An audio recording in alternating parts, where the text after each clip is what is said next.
It began on an ordinary Tuesday. No argument, no storm, just stillness and then a sentence. I had just gotten home from work, kicked off my shoes, the jingle of my keys at the counter like usual. The fridge hummed. The hallway still carried the faint scent of shampoo. She stood by the window, arms crossed, eyes fixed somewhere far off. I asked, "You okay?" She turned to me, voice level, eyes empty, and said, "I don't want to do this anymore." I thought she was joking, even gave a little laugh, but she wasn't smiling. Not angry either, just done. And somehow that hit harder than any fight ever could. I tried to respond, but there was nothing left to say. I could see it in her face. She wasn't trying to hurt me. She just didn't feel anything anymore. So, I did something I never thought I would. I walked out. Not for air, not for the night, for good. No suitcase, no note.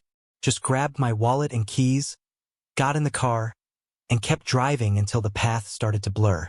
I landed in a small coastal town, 5 hours away, quiet, salt in the air, more boats than people. The kind of place where no one asks questions and no one cares where you came from. I rented a tiny room over a hardware store, paid in cash, got work fixing fences and leaky roofs, told people my name was Drew, nothing more. Every morning, I walked the docks before sunrise, coffee in hand, zipped up against the wind. The gulls screamed overhead, boats creaked, and inside finally it was quiet. Some say leaving like that is cowardly, but sometimes vanishing is the only way to breathe again. Still, no matter how far I went, she was everywhere, in the smell of Earl Grey, in the songs playing on cheap radios, in the way I'd still roll over in bed and reach for someone who wasn't there. She never called, not once, and somehow that silence hurt more than goodbye ever could. Months passed. Then one day my phone rang. Darren, an old friend we both knew. I hadn't spoken to him since I left. Sounded hesitant, like he didn't want to say what he had to. "It's Isabel," he said. My chest tightened. "She's sick. Cancer. Stage 1.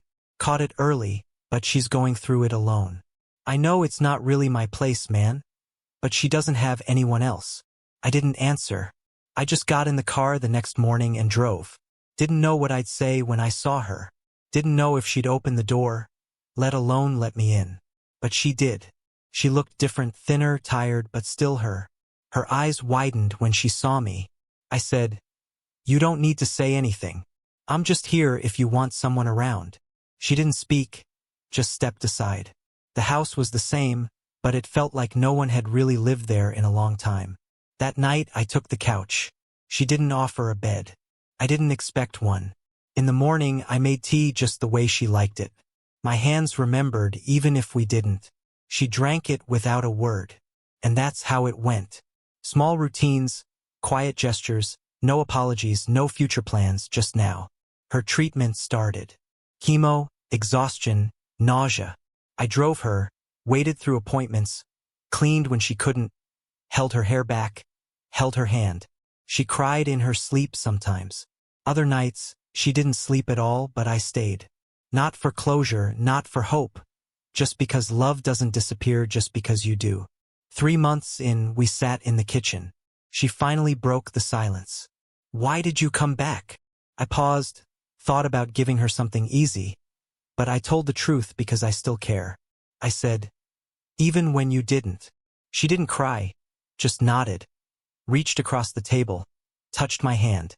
It was quiet, but everything changed. The next few months felt lighter. She smiled again, laughed even. We watched old movies on the couch, took slow walks, her hand tucked into my arm. I read to her when she was too tired for screens. She'd fall asleep against me.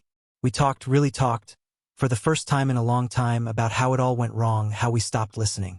She said she had felt invisible, unheard, like she was fading in a room I was standing in. I told her I had felt useless, like no matter what I did, it never mattered. It hurt, but it was honest. And sometimes pain is the only door to the truth. Then one afternoon, the doctor smiled, looked up from the papers. "You're clear," he said. That was it. No fanfare, just a quiet declaration of freedom. She collapsed into my arms, sobbing like a child, and I held her like I'd never let go again.